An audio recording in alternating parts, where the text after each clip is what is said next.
Hello po, good morning. So back to work na tayo. January 5, 2026 na. So andito na yung ating ibang team. Ayan. Ay, wait lang. Sige, go. Diba ito? Ito yung ilalim. Ayan. Yung septic tank natin. Oo nga pala po. One pieces. Ano naman yung ilalim nito? Tapos ganun din doon. Abang kinjilo mo sinilagay niya. Ganun din doon. Ano tayo ito bubuklo? Ay, andito na ba yan? Bali, pa-adjust din Oo. yun. Ano what is what it is? Tapos ito, para yung clipping niya bali. Tapos ito, doon ito, kung ang dito. Tulad naman. Oo. Yung tama nila ay mamalik, mababalik. Ayan. Tapos, Teka lang, akit ako. Ito yung dito naman. Ayan,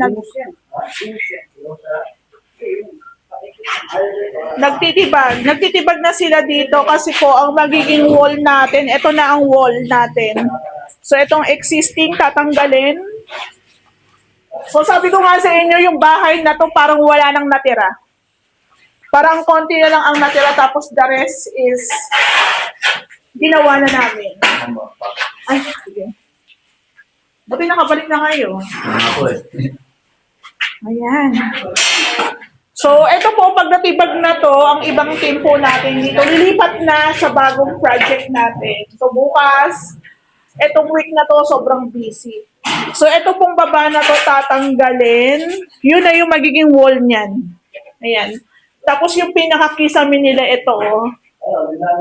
So, mataas pa pala ang ceiling nila. So, ito is gagawan natin yan ng resist ceiling o comb ceiling. Ewan ko lang sa may-ari. Tapos yung hagdan natin, ito po yung existing, tinanggal na yung tiles. Sige, go friend. Sige, go. Tapos yung the rest po ng hagdan is sinementohan binuhusan. Ayan. So, ganito pala itsura niya, no? Naka-steel deck. Ayun, naka-steel deck siya. Tapos, may mga beam na bakal. Ayan. So, ganyan ang itsura niya.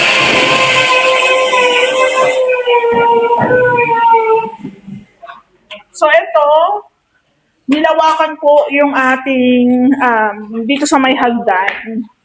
Ang gusto kasi ng may-ari, medyo iurong ng bahagya. So, nagsinsil tayo dito para yung kanilang hagdan malawak. Yan. Tapos kung mapapansin nyo, meron ditong mga wirings na abang. Sa ilaw po ata yun. O, diba? Sa Ray House Makeover, meron po tayong electrician. Yan. Na siya pong bahala sa buong wirings ng ating unit. So imagine, yung pinaka-existing po, ito lang talaga yon. Tapos yung extension nila, ayan, parang isang buong bahay din. So dito, nilagyan po muna ng insulation, tapos nag-wirings, nag-abang ng mga para sa pin light, sa mga center light, tapos tinakpan ng cement board. Yan. Cement board na ang kapal po is 1/4. Oy, pacheck ito. Yung mga titibagin sa baba. So guys, ito yung gamit. Ayan. 1/4 po ito. So maganda talaga, pag naitaas yung bubong, tataas din talaga yung pinaka-ceiling. Ang kagandahan kasi ng mataas ang ceiling, syempre, yung init ba? Diba? Pag masyado kasi mababa, tapos yung impact ng init. So, kung magpapagawa po kayo at pwedeng i-adjust ang roofing, mas maganda, mas ideal yung ganito. Ayan. So, kung mapapansin nyo ito, may cement board o shera board. Pinatungan na po yan ng PVC panels. Ayan. So, yan po ang napili ni ma'am. Then, wala na tayong pinturang ilalagay dyan. Wala na tayong masilya na gagawin dyan. So, yung mga gilid, nilagyan na po siya ng, anong tawag dyan? Cornisa. Ayan. 1 by 3 po. 1 by 3 by 10. Merong 1 by 3 by 8. Nasa hardware po siya nabibili. Ayan siya. Ayan. So, yung mga rooms, meron ng PVC. Ayan, meron na siyang mga PVC panels. So, given talaga na magkakaroon ng dugtong gawa ng kung ito is pahalang, magastos. Magastos siya. Tapos marami pong masasayang. Kaya pag may ganyan pong alam yung mahaba, malaki ang space, i-consider nyo po talaga magkakaroon tayo ng dugtong. Yung iba hindi naglalagay ng edge connector pero mas maganda yung ganyan. Kasi kung ito po is pahalang anlatag, malaki po ang gagastusin at the same time marami pong masasayang na hindi naman na magagamit. So kami, ganon. I-consider nyo talaga na ganyan ang magiging diskarte ng contractor. Unless na ayaw nyo ng dugtong, pwede nyo isuggest. Pero gagastos nga lang din talaga kayo. So dito, magkakaroon tayo ng room partition. Kasi po itong isang kwarto na to, ito yung master bedroom. So magkakaroon dito ng partition. Room partition. Ang gagamitin po natin dyan is share board pa rin pero 1/2 ang kapal. Ayan. So, na-deliver na yung ating mga PVC panels. Ayan. Ayan siya. So, sa taas, lahat naka-PVC panels. So, nakaraang week, wala tayong pasok, wala tayong updates. Gawa ng alanganin po kasi yung pasok ng team, kaya tinuloy-tuloy na lang din po nila. Bilangin mo na kaya yung mga tiles. O, bilangin mo na. Papabilang ko na kay Ray yung mga tiles para po makapili na si ma'am tsaka si sir para bago po kami, tapos naman na po yung pagkikisame. So, ang susunod na dito, pag-install ng tiles, then tsaka po natin i-go or isusunod yung ating room partition. Ayan. So, dito kay ma'am, kung mapapanood niyo yung vlog, gusto ko po sana mag-suggest na maglagay tayo ng bakal dito. Hanggang dito lang naman. Para yung ating pinaka-pinto dito, parang meron siyang konting takip. Ayan. So, parang itong portion na to lang, ma'am, sir, ang parang may design na metal tubular na parang nakatakip lang dito para may konting design pagdating doon sa labas. Tapos at the same time, medyo ma-hide yung part po dito sa may access natin dito. Ayan.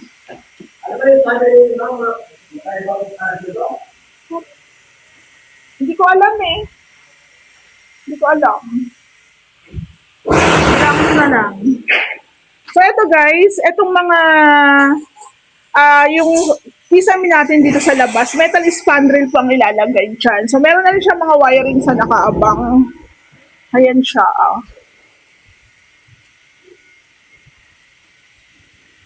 So, ito mga bitana, mga abang, baka pwede na rin po natin yung pasukatan. Isasuggest ko na rin po yan para yung unit. Pero ito po is mamasilyahan muna. So, dito sa likod na part, is na masilyahan ay na tawag dito is na plastering na rin po siya. Ayan. So, sabi ko nga kay Ray, mas maganda sigurong parang gumawa ng hagdan para pag i-access po yung bubong, may dadaanan. So, let's see kung paano yung magiging atake namin dito. Tapos, dito po yung ating concrete gutter, ayan. Concrete po yung gutter natin dito, tapos ito na po yung tubo. Ilalagay po yun dito, i-connect. So magkakaroon tayo dyan. Dito na po ang baba ng tubig. Ayan. So guys, imagine parang nagawa na rin kami ng isang buong bahay, di ba? Nakaka-excite. So, pag ganito pong malapit ng matapos ang isang project, usually ang naiiwan na lang po dito is yung ating pintor, tile setter, minsan na electrician dahil minsan may mga additional na outlets, tsaka switch. Yan. Tapos ito naman yung bathroom. So ang bathroom natin, baba taas, sa taas medyo malaki to. So, dito rin, maglalagay din po tayo ng PVC panel. So, lahat ng kisame natin naka-PVC panels. So, basta-just po talaga namin yan para hindi na tayo or si client mo problema na mamasilyahan, tapos, ayan na naman, matagalan, matatanggal yung masilya, yung gasa, matutuklap ang pintura.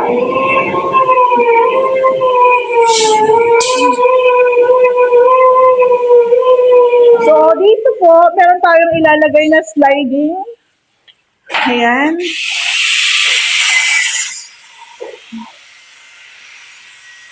So, dito, naglalagay na po ng mga metal framing. Diba? Tapos dito, magpapakabit po ata yung may-ari ng para dito sa balcony. Uy.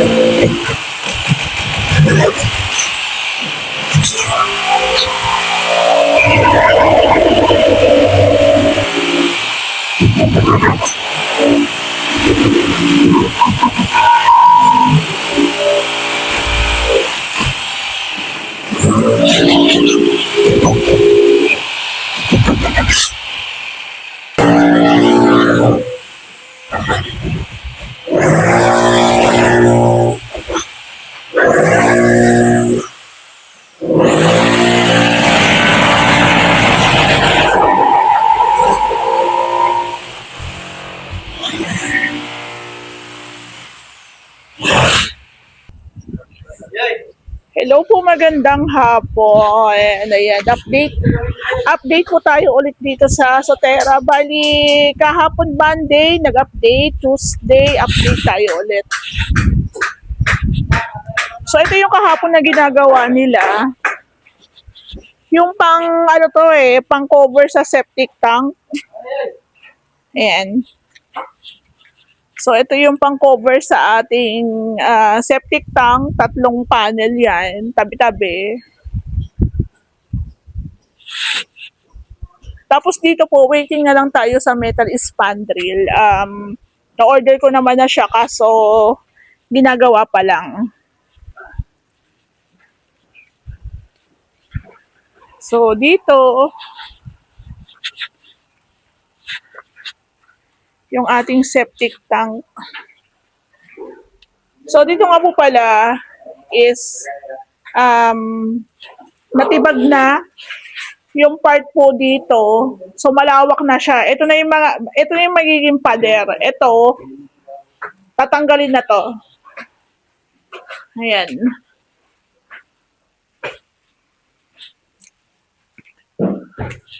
So, yung sa hagdan natin, ganyan ang itsura niyan. So, ito na. Continue natin ang ating vlogging. So, napansin ko, andito na yung mga accessories. Actually, yung mga kitchen sink, ito, kailangan na po kasi ang sukat niyan pag gumawa na po ng counter slab doon. So, ito yung ating toilet bowl, range hood. So actually may iba dito na tagdadalawa kasi dalawa ang bathroom, so dalawang shower set, dalawang toilet bowl. So may mga ganon. yung ating laboratory sink. So, merong mirror. Ano to? Range hood. Tapos yung built-in stove. So, dito po kahapon, nagbibilang na kami kung ilang tiles ang magagamit. So, nagpa-final kami kung anong mga sukat ang gagamitin talaga. So, dito sa taas, medyo matapang lang ang amoy. Ano yan? Acrotex primer. Ang tapak ng amoy. Ayan. So, according kay Ray kanina, nag-forward po sila ng video.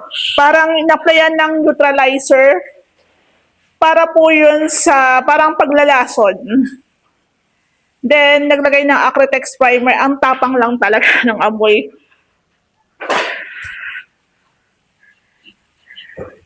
So, ayan siya, guys. So, carry lang naman ang Acrotex primer. Basta hindi pa kayo nakatira. So, kailangan kasi, ito kasi yung pinaka-extension. Ito po yung ginawa namin. So, kailangan po talaga siyang lasunin. At the same time, ang gagamitin natin dito is Acrotex primer. Ayan. So, napakataas ng ceiling, di ba? So, dito, konti-konti na po natin kukumpletuhin yung mga materialis na gagamitin. Katulad po nung tiles, kasi pwede na tayo mag-tiles dito.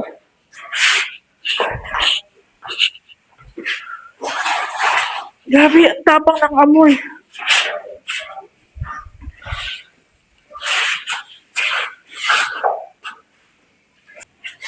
So, bali, sinusukatan lang ni Ray yung ating pinaka-steps. Ano sukat niya? Ano sukat? 26. O, 26. Lalapad pa siya. Lalapad pa siya kasi yung tiles nasa 29.8. So, lalapad pa siya. Kaya, aabot ko dito. Bilangin mo kung ilan magagamit dito sa Aabot hagdan. ko dito. Oo. Malang namin yung ano. Ito, tabasa lang ito dito.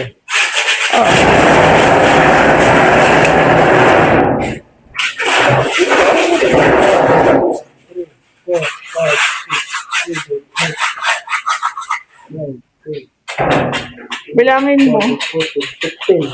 15, yung ano lang yun. Yung ganito lang. Oo. Kasi ba yung dito? Hey. Pintura. Ha? Pintura.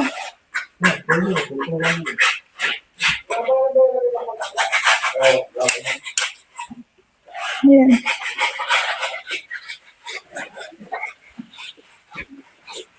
Dito po pala sa, dito po pala sa may likod is nag-aasintada na rin. Nakita na na may-ari yan. Oo. Oo. Okay na yan daw. Ha? Wala naman sinabi. Ganyan lang. Oo. Okay na yan. Pag walang sinabi, ibig sabihin okay yun. Para malaki yung kanilang ano. Oh my, baka may lakad yun.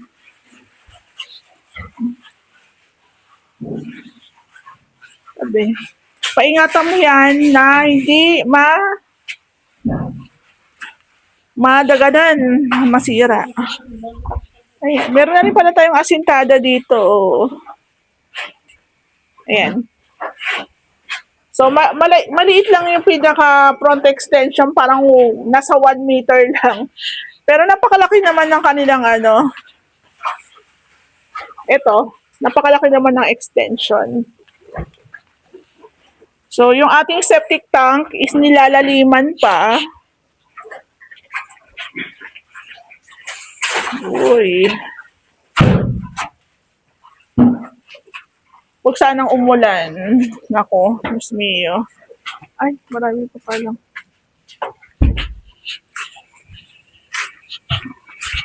Dalawa na. Oo, dalawa. Sanang umulan. Sanang umulan.